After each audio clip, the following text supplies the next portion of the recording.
We are live. All right, everyone. Good morning. Welcome to this month's planning committee. Clerk, can you confirm that the roll call has been taken? The roll has been taken. Perfect. Members of the committee, are there any declarations of pecuniary interest for any items appearing on the agenda? Seeing none. Members of the committee, are there any items you would like to separate for discussion purposes? As a reminder, the statutory hearing will be handled separately. Seeing none, can I get a mover and a seconder to place all items for consideration and consent not separated for discussion purposes on the floor? Moved by Councillor McCurry, seconded by Councillor Carpenter, that all items for consideration and consent not separated for discussion purposes be approved. Madam Clerk, can you read the titles of all items subject to the vote and then proceed to the vote? The items subject to the vote include item 6.1.1, the draft plan of subdivision for 29T-22505, and the minutes, item 6.2.1.1, the minutes from Planning Committee, May 16th, 2024. Actually, I'd like 6.11 separated. I believe that's too late. Oh, it's not been taken. It has for me.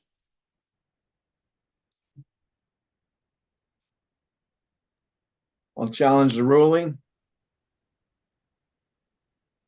Are all the votes in? Through the chair, Councillor Van Tilburg is the only vote still outstanding.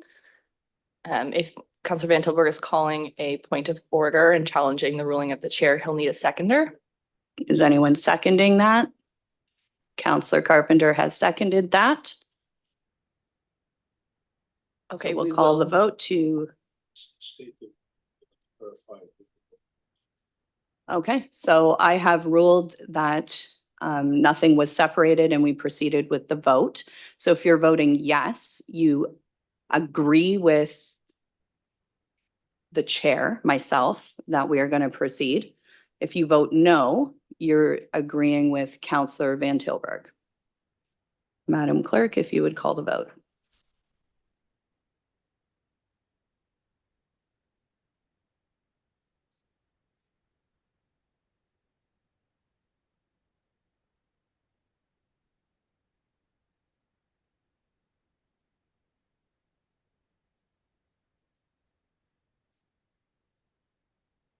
All right, we got nothing but time today, right, guys? Through the chair, I'm just having a little trouble getting eScribe to cast here.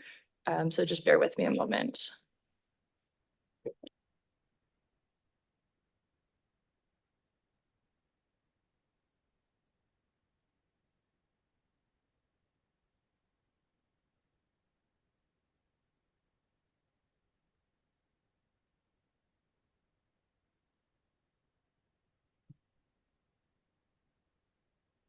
The motion to sustain the ruling of the chair is lost on a recorded vote of 2-3. Those voting in favor, Councillor Sokoli and McCurry. Those opposed, Councillor Sless, Carpenter, and Van Tilburg. So item 6.11 is now separated.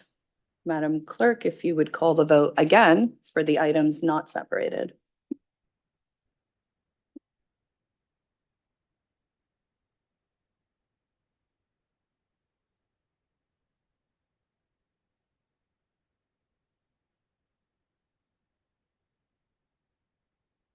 And the motion to approve all items not separated carries on a recorded vote of 5-0. Those voting in favor, Councillor Sokoli, Sless, McCurry, Carpenter, Van Tilburg.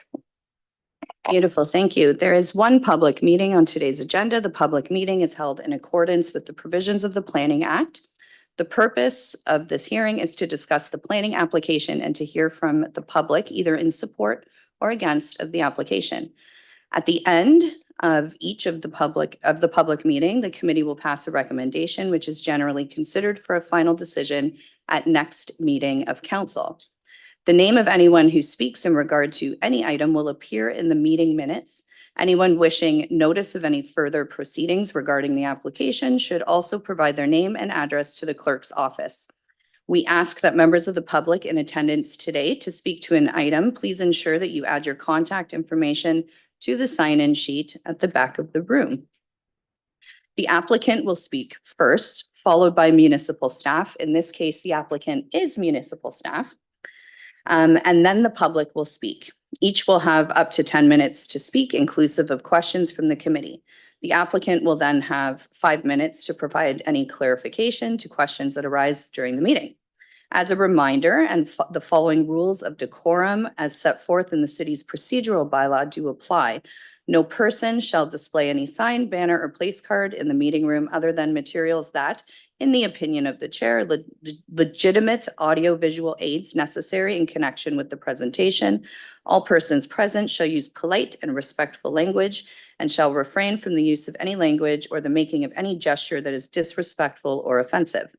All persons addressing committee shall speak only on the subject in debate and shall not speak to any other subject. No person shall applaud participants in debate or engage in conversation or behavior that may disrupt the proceedings of the meeting. So we'll now move forward and consider item 4.1. And in this case, as I mentioned, the applicant is the city of Brantford. So I see we got Jennifer Elliott and Trevor Whitehead ready to provide the presentation. Thank you. Go ahead.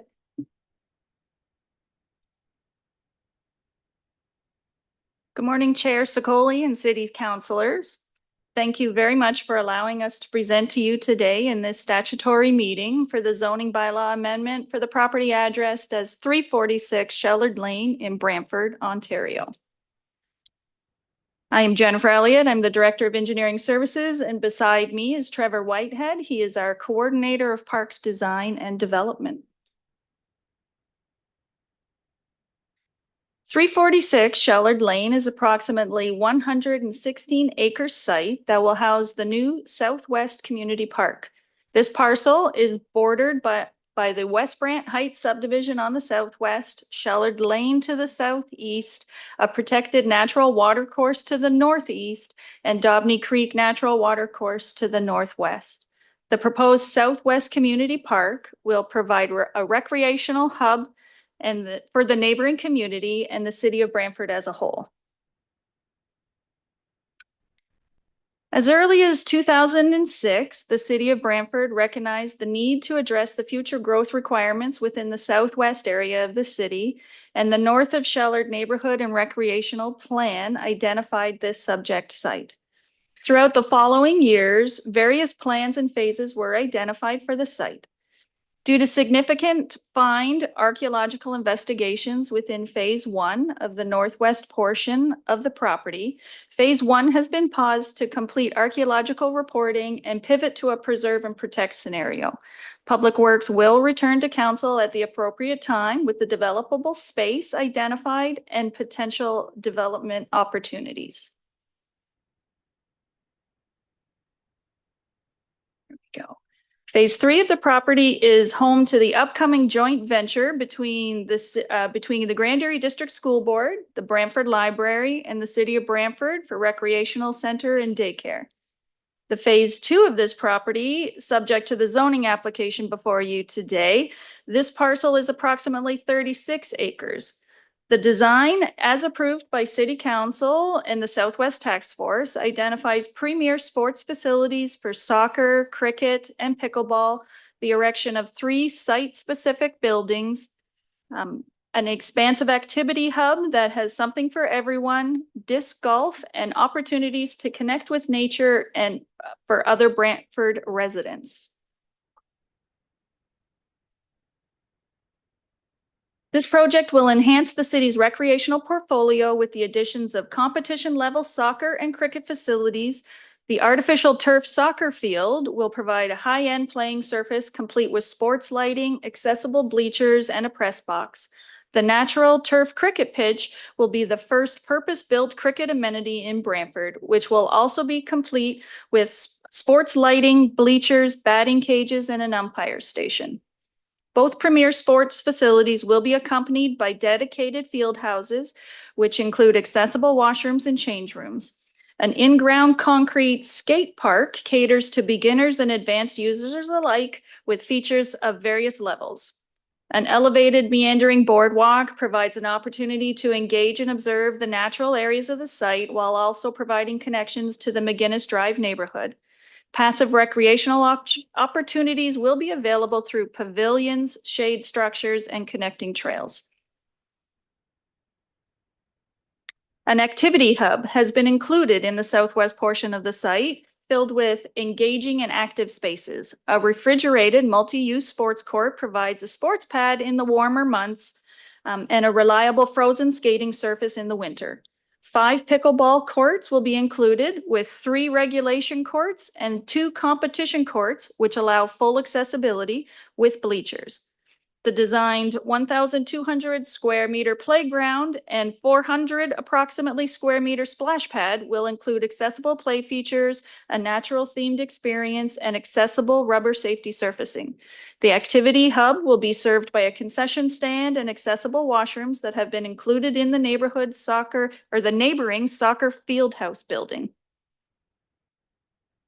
The designed park maintenance building will provide a base for parks operation in this community. 3 garage bays are available for vehicular needs, and bulk landscaping material storage areas are provided. Small office space for park staff is provided with meeting and washroom spaces.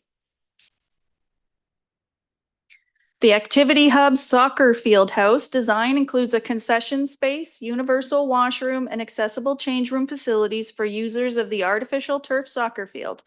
An overhang canopy will provide outdoor space for gathering and convening needs. This building will also house the controls for the neighboring splash pad and refrigerated sports court.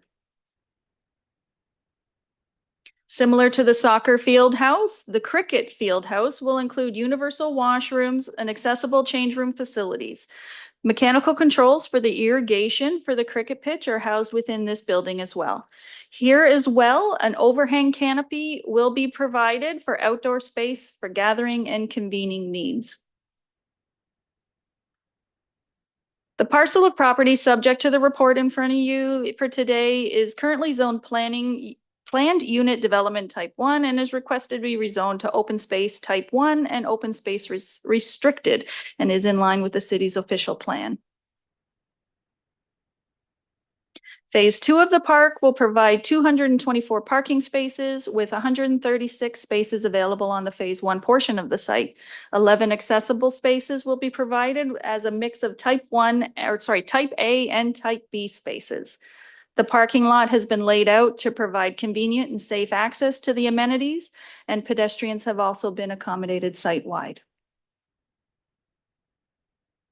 The next steps for this project include final site plan control approvals, release for tender in early Q3 of this year, begin construction late Q3, Q4 of 2024, and continue until mid-2026. And I thank you for your time today. Thank you very much. We have a few minutes left for questions. I saw Councillor Slush, you had your hand up. Were you? No, she addressed my concern as she went on. Very good. Thank Thank you. Councillor McCreary? Chair, thank you very much. Thanks for the presentation, folks. Did I hear or see that the area of archaeological interest is going to be left undisturbed? Through the chair to you, Councillor McCreary, that is correct. Phase 1 with the significant find archaeological will be left untouched at this time. Is there a medium-term plan for excavation and recovery of artifacts, or are we practicing the leave it in the ground technique? Correct. We have pivoted to the preserve and protect, so all of the artifacts will remain. We will protect that area and identify it in the register plan. So does that mean we'll be applying a layer of different material? We heard previously from another planner that that was the preferred method now. So will we be providing sort of a layer of cover so that'll be identified as a resource beneath?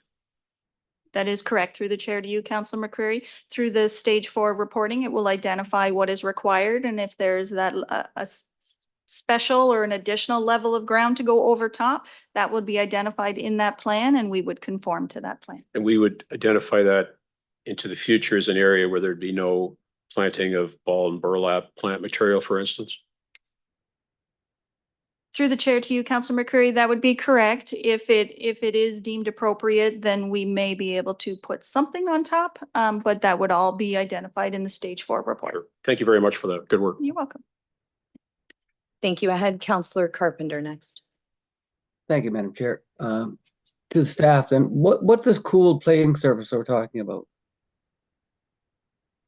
I've never heard of that before. Through the chair to you, Councilor Carpenter, are you referring to the refrigerated ice surface or the rubber playground surfacing? You said there was, so the refrigerated ice surface, I get it, but it was a summertime, something cooled in the summertime. Was there So, anything- sorry, through the chair to you again, Councilor Carpenter. That would be use of a multi-use sports pad through the summer months. So you could play your pickup road hockey games or pickup basketball games on that court in that time. But that's not a cool, we're not gonna cool that, we're not refrigerating that in summer, are we? Correct. No, it's not going to be cooled at all. It'll just serve as a usual sports court during the summer Oh, months. okay. Now, at one time we had 3 baseball fields for this area. Is there any baseball fields here at all? Through the chair to you, Councilor Carpenter. At this point in time, there is not a baseball diamond identified for the Southwest Community Park. We are looking into it for any potential space that's available in the phase 1 of the park. And we are looking at, we're starting some work and design construction on alternate ballparks within Southwest Brant. Okay, and we also were talking about football fields. We had a shortage of football fields at the time. I know we've added some, but there's no football fields here as well. That is correct. And when did we add You've the, exceeded the 10 minutes. Did you want to extend that? yeah, Noting, I'll move motion to extend it, or we can talk about it when just it's on gonna the say, floor. noting that the applicant is, like, we're gonna have a staff. Yeah, this as well, I'll well to wait. continue. Good Okay. point. Okay, thank you. Counselors, there we go. Okay, so thank you so much. And as mentioned, with the applicant being the city of Brantford, we would typically have a staff presentation at this time. So in order to maintain efficiency, I think, and avoid duplication, I'm going to see if there's any objection to us waiving the staff presentation since we've sat through a presentation already. Noting that we would still have an opportunity for questions of staff. Are there any objections to that? And noting also it's in our procedural bylaws that we are allowed to do that in this case. Okay, so moving forward, we'll continue with just a 10-minute question period of staff. We won't proceed with an actual presentation. So Councilor Carpenter, would you like to continue? Yes, thank you, Madam Chair. So we talked about finishing this in the mid 2026. What's our total budget for this? I think it's 45 million in my memory, but that needs to be updated.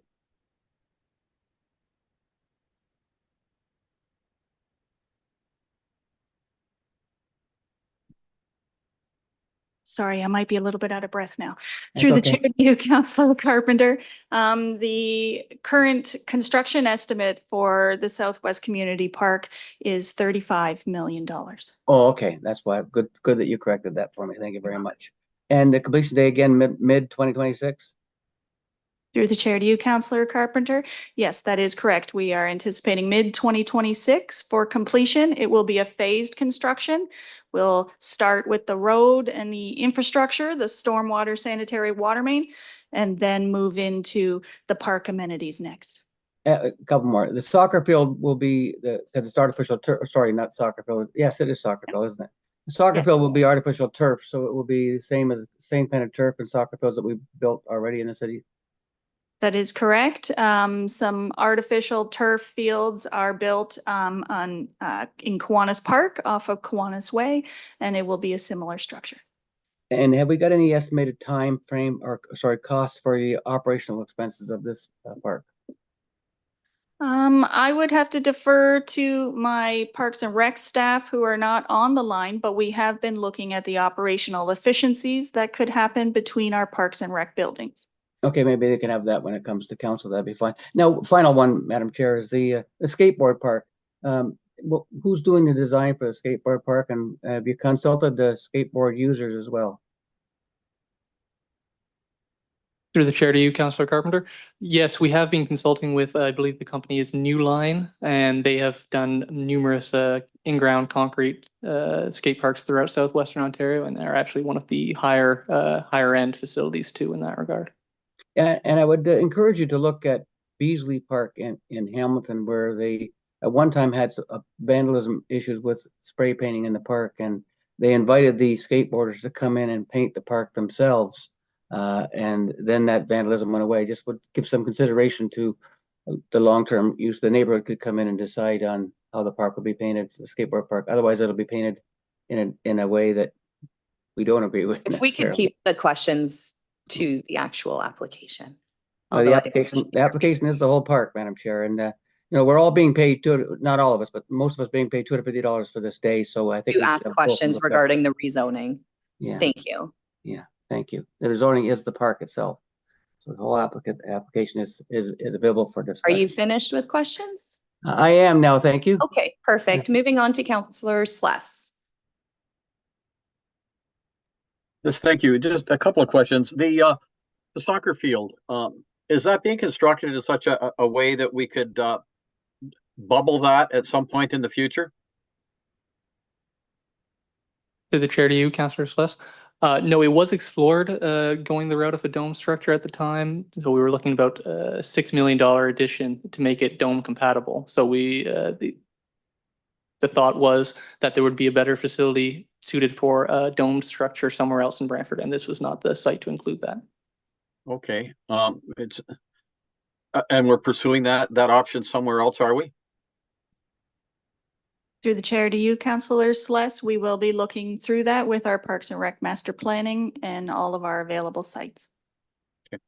The ball diamonds that aren't being built, in the phase one portion that we're not developing at this time, is there space there, do we think, that we can put 2 or 3 diamonds in? Through the chair to you, Councillor Sless, we do need to finish the stage 4 reporting. At this Yes. time, it is not anticipated that we could fit two diamonds. It's up for debate if we could fit 1, but we are relocating 2 to 3 diamonds within that ward of Brantford. Jump in. Okay. Just to point out to Councillor Sless, there is plans in the capital budgets. We're looking at partnering with the local church in that, and as well as an empty spot over on Catherine and Catherine Streets. And so we're looking at expanding the ball diamonds in other spots. Okay, because my Reminding understanding is committee that we're talking about phase 2 right now, not phase 1 or 3. Okay, just keeping everyone on track here. Go ahead, Sless. okay. I'm just looking at my questions here.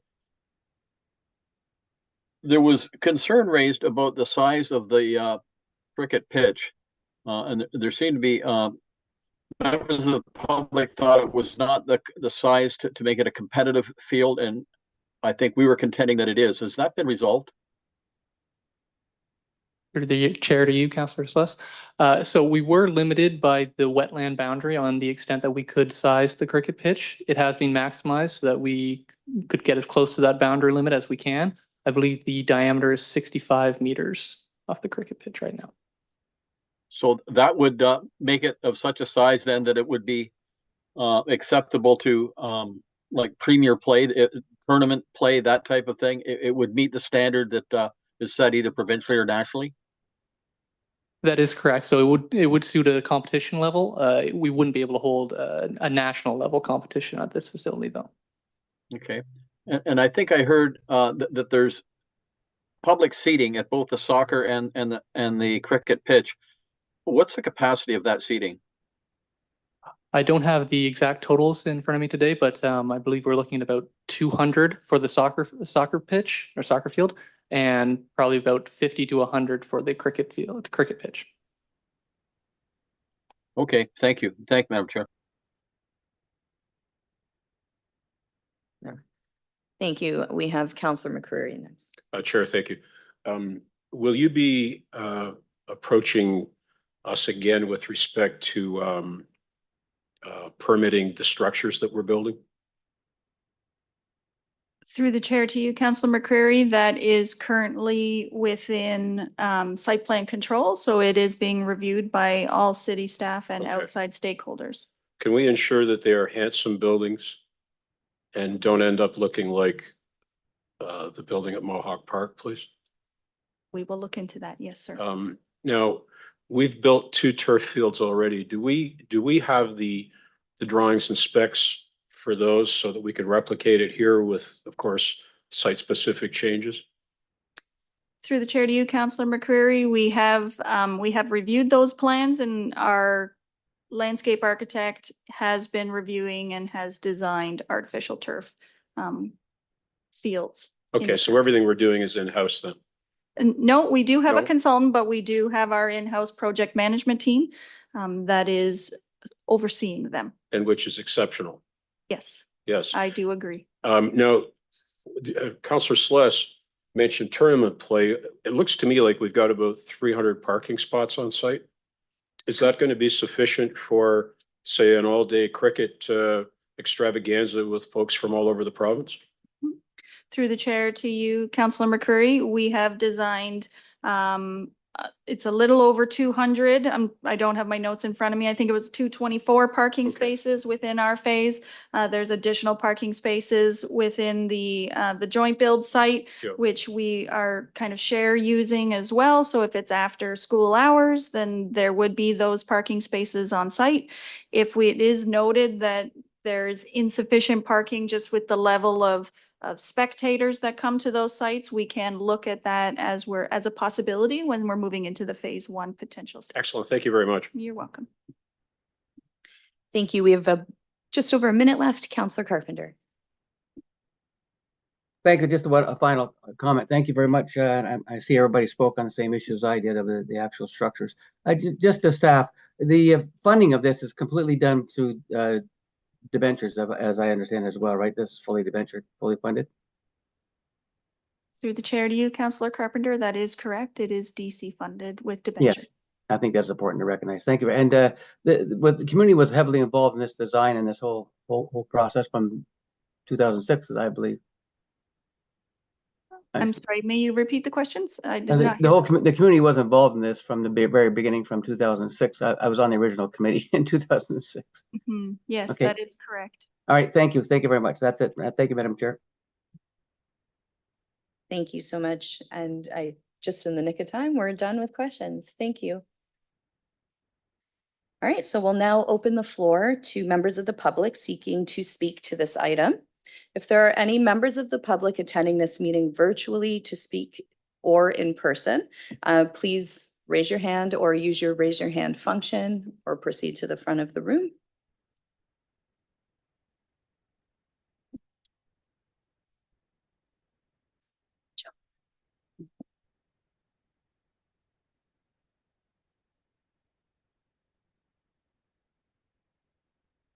Yeah, so have a seat and just push the button until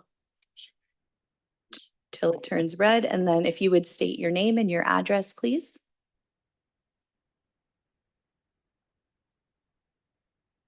Okay. And you'll have 10 minutes, okay? Okay, thank you. My name is Christopher Grigor. I live on 31 Warner Lane, Brantford, Ontario.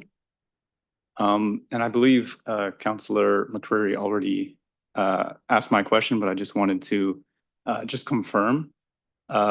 Phase 1 development wasn't going to be touched at this time. I was just wondering if that was the northmost section of the development area, just because there's just a lot of local wildlife and stuff there that I've seen over the years. So I was just concerned about how the development would affect that. But from what I could tell from the plans, it wasn't being touched at this time. So the way this works is you would give your opinion, state your Okay. comments, and then I'm making notes of your questions. I'll ask staff later on. okay, yeah, for sure. That's basically all I have to ask. I don't want to waste too much time. So yeah, just on phase 1 development and how that will go. But I guess that's not at this time. So that's just my concerns and somewhat question. Great. And I do see that we have a question from the committee from Councillor Carpenter, who's attending virtually. So Councillor Yes, thank you for coming. And I take it you're in full support of this project. Yes, Thank you. I'm looking Okay. forward to the parks and stuff. All right, thank you very much. I just wanted to ask that question. Thank you. Thanks for coming. Thank you so much. Any other questions from the committee for Christopher? All right, seeing none, thank you so much for coming out. I'll ask your question once we get back to staff again. Okay, thank you. All right, are there any members of the public in chambers or virtually who would like to speak to this application? And I have to ask one extra time.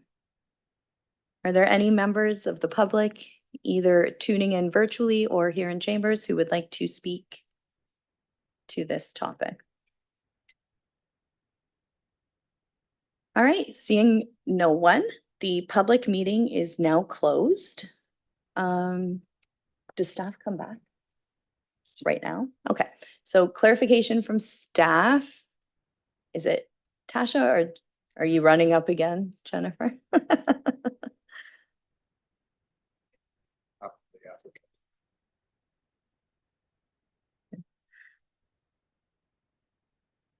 So I don't have any questions and I don't think there was much to clarify on, but we did have a question from a member of the public who wanted to know about phase 1, which is the most northern boundary, as you know, and is that being untouched or are we preserving it at this time? Through the chair, that is correct. Phase 1 is the perceived most northerly portion of the property back towards Dobney Creek. It falls down in a gradient. And yes, there's no work occurring on the phase 1 portion of the property at this time. Thank you so much. Counselor Carpenter, I see you have a question. Yeah, that sparked a question, the answer. Are we making sure we have all the protections in place for Dogmeat Creek as well during the development? I'm sure we are, but Through the chair to you, Counselor Carpenter, that is correct. We are. all right, thank you very much. Welcome. Any other questions for the applicant? Okay, so the public meeting is now closed and I'll need a mover and a seconder to place item 4.1 on the floor. Counselor McCreary, seconded by Counselor Carpenter. And I'll read it out, that zoning bylaw amendment application PZ 0924 submitted by the City of Brantford Parks and Design and Development Department affecting the land municipally addressed as 346 Shellard Lane to rezone from PUD1, which is Planned Unit Development Type 1, to OS1 Open Space Type 1 and OS3 Open Space Restricted Zone to facilitate the development of a community park be approved in accordance with the applicable provisions outlined in section 9.2 of report 2024-185, and that pursuant to section 34 of the Planning Act, RSO 1990, page 13, that the following statement shall be included in the notice of decision. Regard has been had for all written and oral submissions received from the public before the decision was made in relation to this planning matter as discussed in section 9.4 of report 2024-85.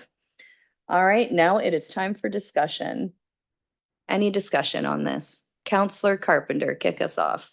Thank you very much. Yes, this has been a long time coming. So those of you in the other parts of the city that think that we're ignoring you, because sometimes I will say that about Ward 4, this has been started in 2006, many, many years ago. The park location was contemplated back then, and it was contemplated to be a premium kind of park and set the tone for what we're going to do in other neighborhoods going forward. So those of you that would see that we've got this, and I would congratulate the current ward councils and the past ward councils for sticking to this, and the neighborhood group that was involved on the committee to make sure that the park actually got everything in it that the neighborhood wanted. And the neighborhood has evolved. You know, the cricket pitch wasn't really originally sought after in the original proposal, but the neighborhood's changed and there's a real need for cricket pitches. So I congratulate staff for pivoting and making the changes that are needed in this area. It's got a skateboard park. It's got a lot in it and it will be a community destination for the neighborhood, but also a destination, as I think Councilor McCreary said, for sports competitions, which will be able to be in this park. This is we're setting the standard for future parks. So I want to congratulate everybody here for what's going on. And development charges are paying for this. in the long run. So it's been a very good venture. I know it's larger than the park that's currently in the picture behind me that we eliminated, but we're trying to preserve. I think hopefully we've learned that the green space and parkland is very important to keep. Thank you. Thank you, Madam Chair. Thank you so much. Councillor Sluss. Thank you, Madam Chair. Yeah, I too would echo the sentiments of Councillor Carpenter.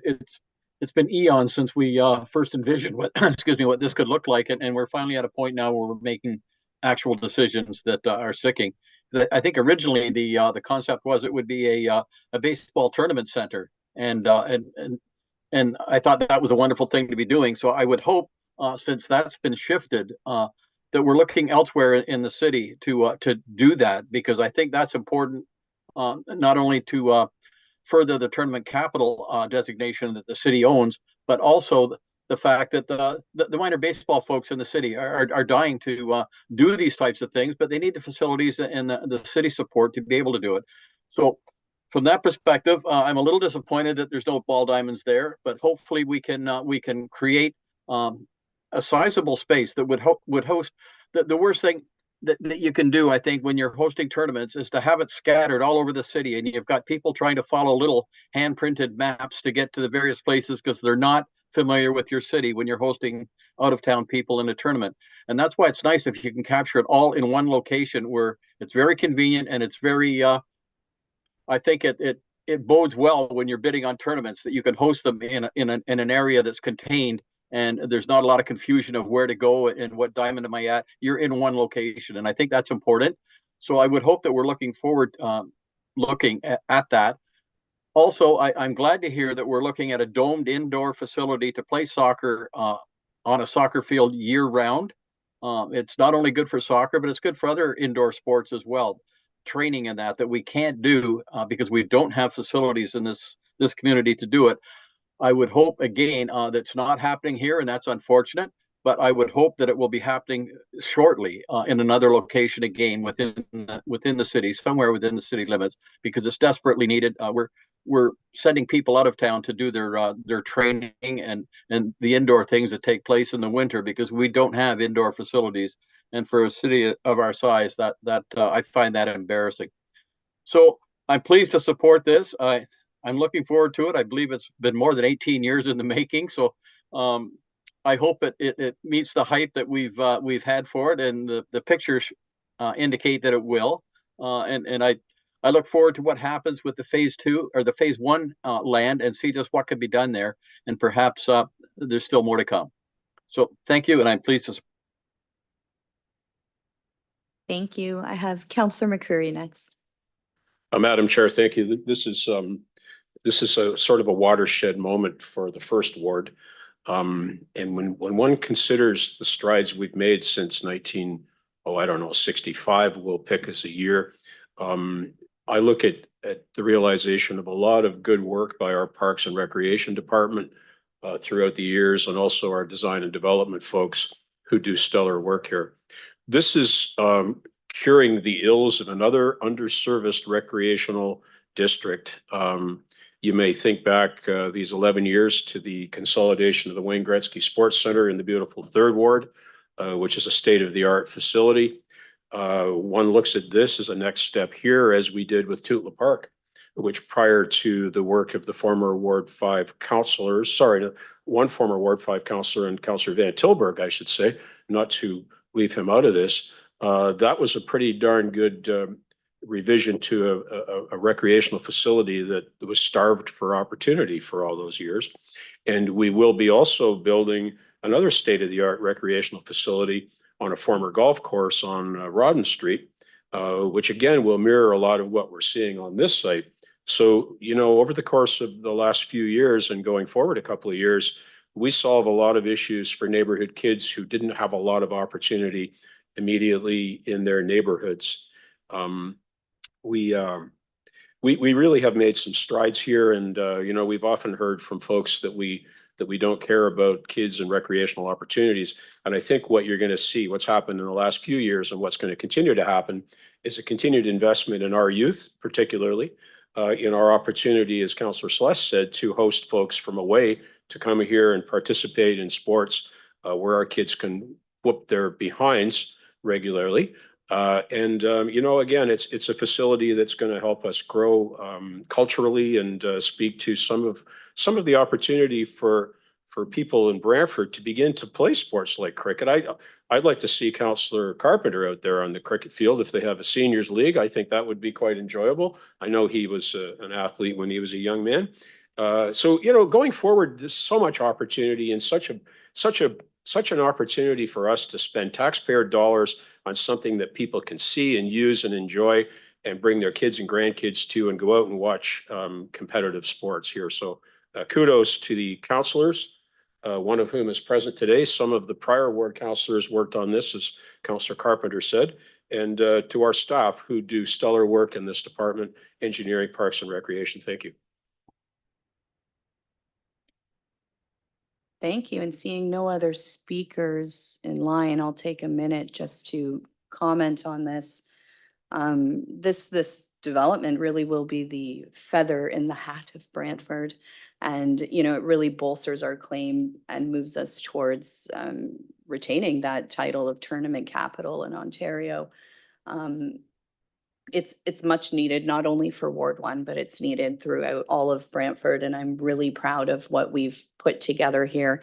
Fun fact, I was on the Southwest Sports Complex task force way before my time as a counselor. So it's something that I've been engaged in for quite some time. And I'm alongside actually former counselor Rick Carpenter, who is very passionate about this as well. And I know did a lot of work getting us to this point. So I do want to acknowledge him. Not that I think he's at home watching this today, but I want to make sure everybody knows that many people worked on this before it got to this point, and they should be acknowledged as well.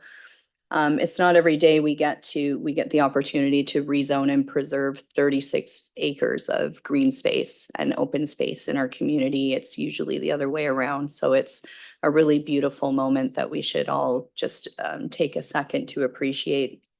I'm really happy to see that we're adding pickleball courts. It's such a welcome addition to our community, because I think especially as of late, most of us counselors have received emails or calls about the lack of pickleball courts, and nobody could have anticipated how quickly that pickleball became one of the top sports or needs in our community. And speaking of anticipating trends, we have this state-of-the-art cricket pitch that I think is going to be incredibly important for our community. And just for me walking, I do a lot of walking and a lot of trail walking, and I see when I'm on the trails, I see families in their backyard playing cricket. I see teenage boys playing cricket in the driveway and on the street. And what a beautiful thing to be able to provide an area that's safe for them to learn and grow that skill set and be able to host tournaments at the very least provincially. So thank you so much to staff who did so much work on this. And thank you so much to the Southwest Sports Complex Task Force that was just recently came to an end, because as you can see, their job was done with this particular project. But everybody worked so hard on it, and so many hours went into this. And I cannot wait to break ground here. And it's at the end of my street, so I will see it every single day and will enjoy it just as much as the community. So thank you so much. And seeing no further speakers. Just a quick clarification, if I may, Madam Chair. You did say Rick Carpenter, but you meant. Oh, Councillor sorry, Wee- Rick Weaver. Oh Yes, my Rick- gosh. Rick and sorry. Mia Weaver. I must I'm have been happy to take- looking at your Hawaiian shirt when I said that. Happy to take. No, I the meant credit, Rick Weaver. but- Yeah, Sorry. Rick Weaver and you can't say Rick Weaver without Mia Weaver. They were such a good dynamic duo. Thank you. Okay, thank you. Apologies for that. Seeing no further speakers, the clerk, I'm going to ask you to call the vote on this.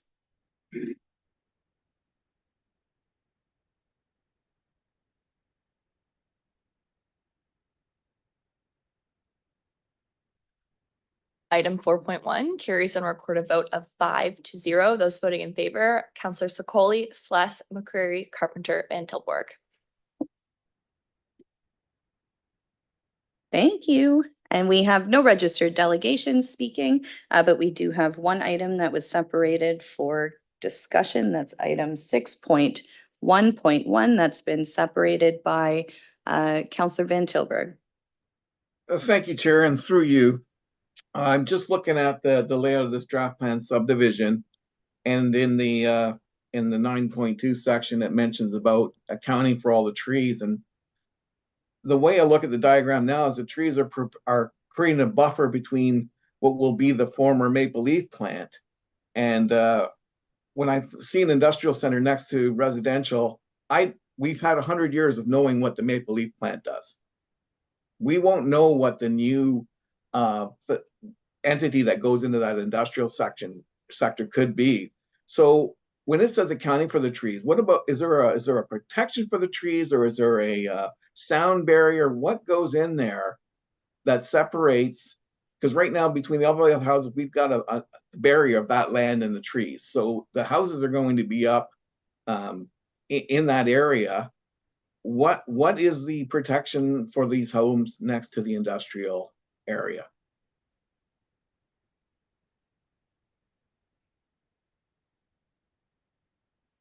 Good morning, Joe Mito, Acting Chief Planner and Director of Planning.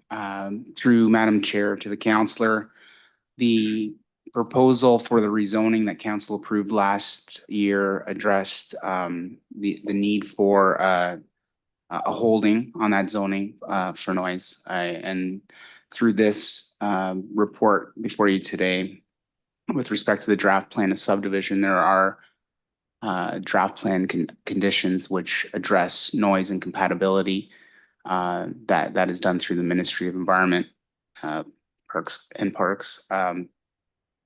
Further to that, regardless of the use today as Maple Leaf occupies those lands, that condition when it needs to be fulfilled will have to address the zoning on the Maple Leaf site, regardless of the use. So at the time that they prepared the initial compatibility and noise study, they identified mitigation for the proposed residential units on the Donegal site. And that would be addressed through implemented through that study and through satisfying the draft plan condition, which would then make its way through the draft plan agreement. And what kind of mitigation and factors exist currently that you've seen? Like you've not mentioned, and you said go through another ministry, but what kind of options are out there that could be to mitigate the noise? Through Madam Chair to the Councillor, I believe the noise report itself identified or concluded with identifying mitigation measures subject to a berm and any material with respect to construction. So added value panes to the windows, enclosed air conditioning units to ensure that the noise is attenuated on those future residential units. Okay, so understanding that, and of those homes, if say the trees that were accounted for then were removed, and we've not known that they've been protecting a sound barrier, the other homes in the area may be affected by increased noise and not have the protections of what's going into this lot. Is there anything is there any way to account for that? Any repercussions from possibly that change? I just want to make sure that other people aren't disrupted by a change that we agree to in this zoning. I don't expect the burn to be as high as the trees, is what I'm essentially saying. Through Madam Chair to the Councillor, if I understand the question correctly, I think the question is related to concern or loss of trees. There are also draft plan conditions associated with tree protection preservation, and perhaps that would also include, and I may defer this to Gary, some additional plantings of those trees within the developable area. I think we also have to recall that the city does own that open space between Maple Leaf and the Donegal Drive, so there may be some additional opportunity for tree plantings there by the city. Thank you very much. Thank you. And I don't think my coffee's kicked in today because I forgot to put this on the floor before we started discussion. So can I have that moved by Counselor McCreary and seconded by Counselor Carpenter? Thank you. And I have Counselor Sless next in line to speak to it. Thank you, Madam Chair. I was a little concerned, all the conditions that have been put on this because of the proximity to industrial land. But while it's unfortunate that Maple Leaf is moving, there certainly would be an opportunity. It seems an odd place to have industry. It doesn't seem to me to make sense. You've got Canning Street with some very old homes that have been there for generations. And then you have a factory right next door, which to me just doesn't make a lot of sense. That if there's an opportunity to turn that into residential, to me that makes the most sense going forward. But in the meantime, we're putting all of these onerous restrictions on compatibility on something that's not going to exist. I think in about a year, their Maple Leaf have indicated that they're phasing out. And if that is the case, and I presume it is, they've announced it, that there would be an opportunity here to maybe take an area and make it residential. And I don't know what that does, and perhaps staff can comment what's more valuable. I don't think we would be downgrading the zoning on that if it became residential. So I have concerns that we've put in so many restrictions on, like you say, Mr. Muto just finished saying about the double pane glass, everything so that a house can be sealed up and still cooled in the summer to protect it from something that isn't there. So to me, it just seems a little bit strange. Well, I understand when this was written, we didn't know the demise of Maple Leaf, and it's good what was done, but we've got a compatibility study that makes things compatible to something that isn't there. So I don't know whether staff could comment on that, but I would like to hear what they have to say as far as maybe making this a residential area. Totally. Thank you, Madam Chair. And that was through to, I guess, our planning staff. It looks like Nicole's up. So through the chair to the counselor, it's a great question. And I think what it's kind of coming down to is this is definitely an area in transition. When we originally looked at our official plan and looking at our zoning bylaw, we are required to respect and preserve older employment areas. But now we're in a situation where ultimately this area may transition over time. However, the applicants have moved forward with their application today. They are aware of the context to which there may not be an employment use there in the future. However, what this application does is it allows for the development to move forward at an appropriate time with appropriate mitigation measures in place, to which the applicants have agreed to. In the future, planning staff will have an opportunity to potentially look at the future use of these lands. However, the city is not the owner of these lands, and so there may be limited opportunity. So we have to ensure that we are putting forward proper planning recommendations with respect to what we know today, which is it is an employment use. And so these recommendations and these conditions are appropriate for a mitigation between a residential and an employment use. And if we come to a situation in the future where we have to revisit this, then we ultimately can do that. But as it stands today, this is an appropriate response to the application that has been presented to staff by the applicants. Well, I appreciate those comments on Nicole. It's just, I guess the gist of what I'm saying is we should keep an open mind as to how that should be zoned going forward. Because I think there could be an opportunity here to maybe make a residential community whole. And I think that would be important to do if we get that opportunity, that it doesn't get lost in the shuffle, that we bear that in mind as we move forward. Thanks again for your explanation. Thanks, Madam Chair.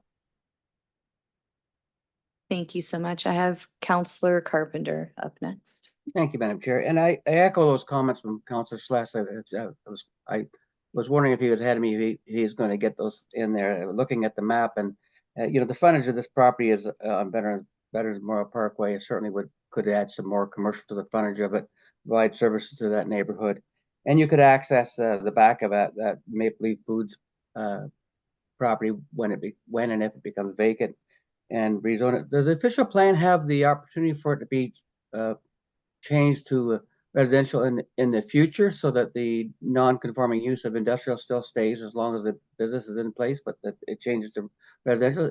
Nicole, is that part of our change? So through the chair to the applicant, these lands are currently identified as employment lands. We would need specific direction to undertake an OPA to convert them to residential lands, but they are privately held. And so we have not received that direction, nor have we received an application. However, in the future, as I'm not fully aware of what Maple Leaf's ultimate plans are with these lands, they may retain ownership of the land. They may ultimately sell the lands. However, but right now they are within Maple Leaf's ownership, and we have not received, a request or reject or an application in order to change the official plan or the zoning. Yeah, and I agree with everything that Councillor Celeste said. We are always trying to make neighborhoods whole, and I'm sure the ward council would like to see that too.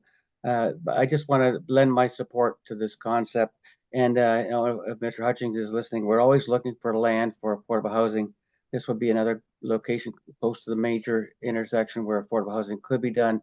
And I would make sure we have a contact with Maple Leaf Foods to see what opportunities exist for the municipality as well. And we could have some condominium land here, some commercial land, maybe some affordable housing, but the opportunity there. It's a shame that the Maple Leaf is closing, of course, but we should be making sure we make the best of it for our community. Thank you. And thank you, Councilor Celeste, for raising it. Thank you. And CAO Hutchings is here and made note of that. I'm reminding everyone that we're talking about this specific plan of subdivision, not the prospective rezoning of Maple Leaf. And with that, I'll pass it to Councillor McCurry. Thank you for that stern warning, Madam Chair. Canning Street, of course, was built to house the folks who were management across the street at the predecessor to York Farms, I believe. And unlike other neighborhoods, it's like Jubilee Street, which was built to house folks who were management at the adjoining mills. A little history lesson. So here's the culmination of us approving a subdivision of 9 houses, which has now driven several hundred jobs from the city of Brantford. And it is ironic that years ago, everything was about jobs, jobs, jobs. Now it's about housing, housing, housing. How things change. With respect to the future rezoning, I guess that would be up to whoever would apply for it. It could be city initiated, could be initiated by the current owner. But as we faced this a while ago, this was a fait accompli. Had it not been approved here, it would have been approved elsewhere by folks who were not elected to make decisions, but rather appointed by a body of senior government. So, we could end up with pretty much any sort of user next door. We could have a dope factory, we could have a rendering plant, we could have a mushroom factory, all great contributors to the municipal infrastructure of odor. So here we are, and you look at cause and effect, and that's what we've got here. I think Councillor McCurry knows how to push my buttons, so I'm just I think there's a certain amount of responsibility to what is said when you're sitting in these seats and making sure that what's being shared is truthful and accurate. And I can certainly attest to the fact that 9 houses did not drive hundreds of jobs out of this community. It's completely unrelated. In saying that, I will be supporting this moving forward. I will support the provisions staying in place as they are, because they are presented to current form, right? We can only make decisions based on what's before us right now. It might be redundant down the road, depending on what happens or what Maple Leaf or the private sector decides to do or present to council with the land where the Maple Leaf factory currently resides. But it's neither here nor there, and we can just do the best with what we have before us now and make decisions in the future. So that being said, and seeing no other speakers in the queue, I will call the vote on this.